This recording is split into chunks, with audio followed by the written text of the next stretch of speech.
Hey, welcome back to the channel. So today is a very exciting day. I'm installing the new lift kit on my Jeep, so let's get going.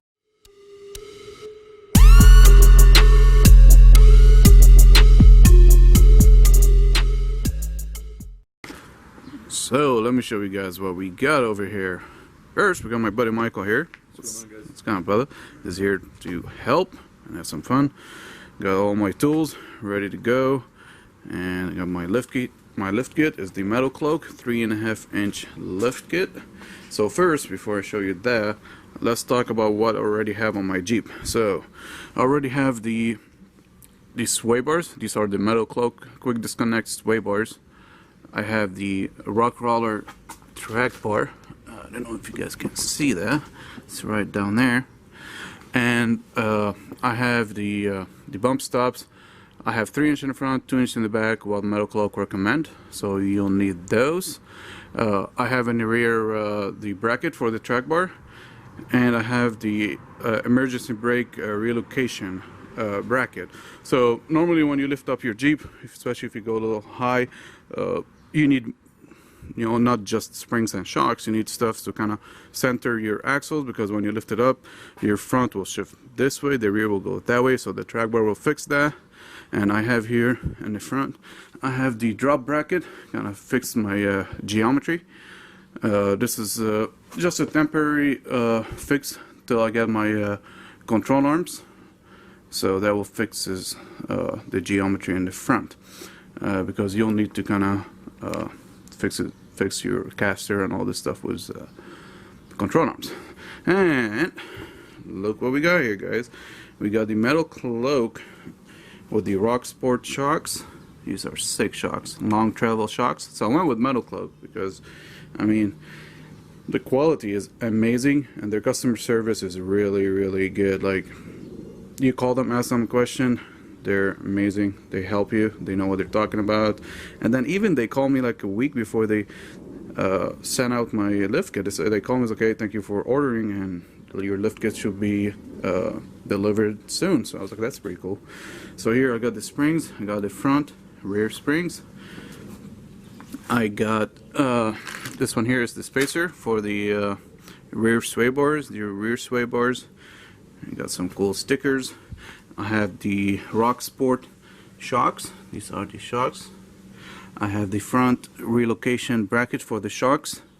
And that you need it because these are long travel shocks. So this one will actually move the shock away from.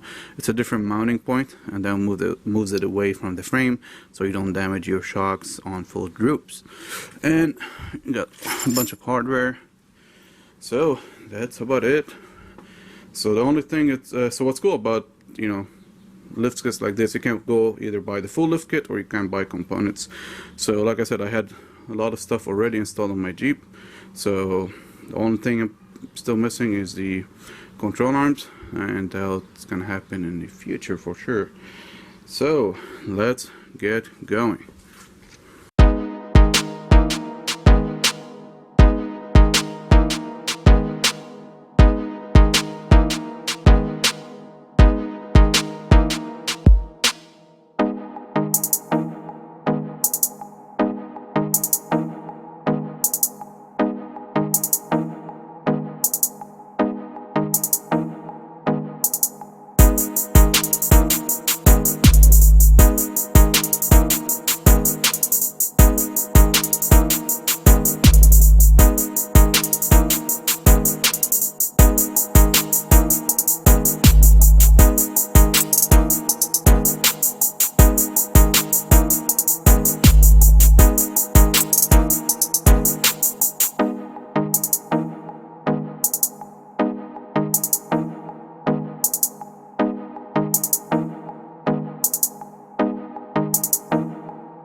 Alright, so what we did on this side, we already have the springs in. So we disconnected the control arms up in the upper control arm and the bottom one. Took the bump stop and then the brake line, the FAD, wiring harness, a couple other stuff. The guys are trying to get the other one out. There it is. And to drop the other spring. So we disconnected to the, of course, the track bar, and we should be good to install the new spring in. There it is. So we took the breather hose too, the brake line, and everything is down. Now we're ready to install the new springs. We're good to go. Alright, I'm trying to get this in. Put them up, stuff through. Got it? We need to lower it a little more.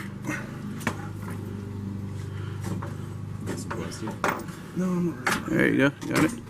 Nice. Top looks good. Bottom looks good. That's seated right there in the corner. Cool, that's perfect. Alright. Alright, so what I'm doing right here, I need to install this outboard bracket. It goes right in there. So you have to remove this brake line bolt from up here and then drill this hole and that hole to a 3/8. So yeah, it's gonna get that done. So what this does will relocate your shock here, so on a full droop you don't damage your shock, because these are long travel shocks. Alright, so this side is almost done. So here you have to zip tie your brake lines on that side. Yeah, it barely clears the shock.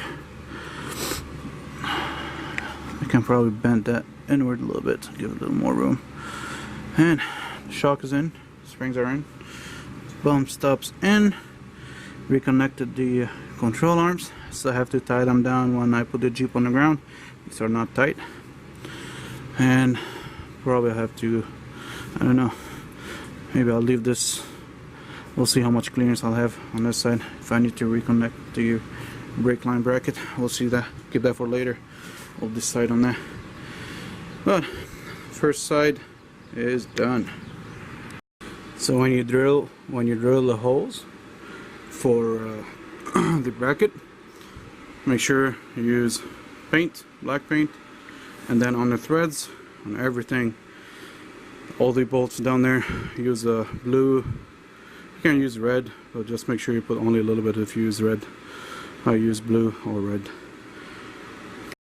Alright guys, so we buckled up the front end, so it's good to go, except the track bar. That's the last thing. And looking good. So yeah, just torque everything back down, connected the control arms, mark them up, put blue Loctite. Just gonna keep an eye on the brake lines. I'm checking them, see what I'm gonna do with that bracket, because if I connect it right there, that one there, I don't think it's gonna be enough droop. We'll see. I'll test it and figure out what I'm gonna do with that one. But yeah, the front end looks good.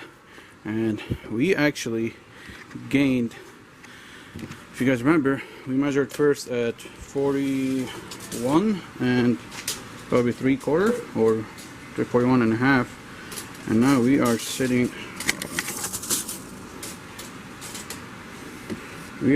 at 40, almost 44, right there to that line. You see it? So we gained 2.5 inches. That is really good. Let's see if we're gonna clear this or not.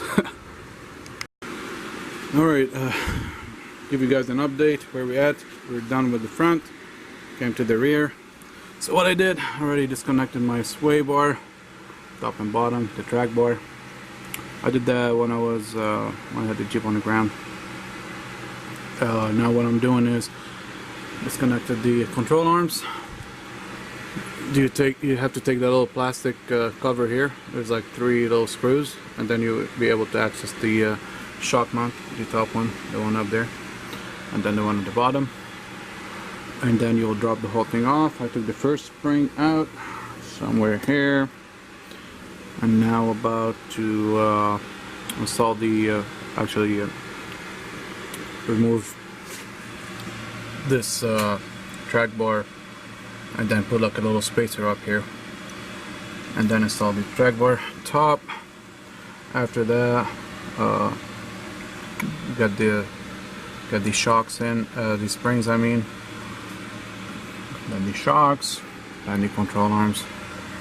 Alright, it's been a long day, a lot of busted knuckles, but hey, we're having fun. I'm bringing you guys back for an update. Alright, so that's the second day. So we got everything done last night. We got a little late on us. So after doing the measurements, we gained about 1.25 inches in the rear, and then about 2.5 inches, 2.75 in the front.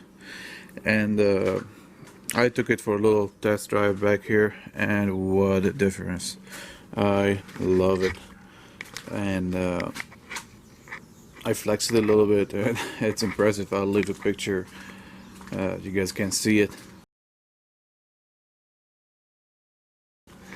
But if you guys want to see more, stay tuned, because this Saturday we're going to do some little wheeling, and you guys see this lift kit and how it's gonna perform. So thanks for watching, and I'll see you guys next time.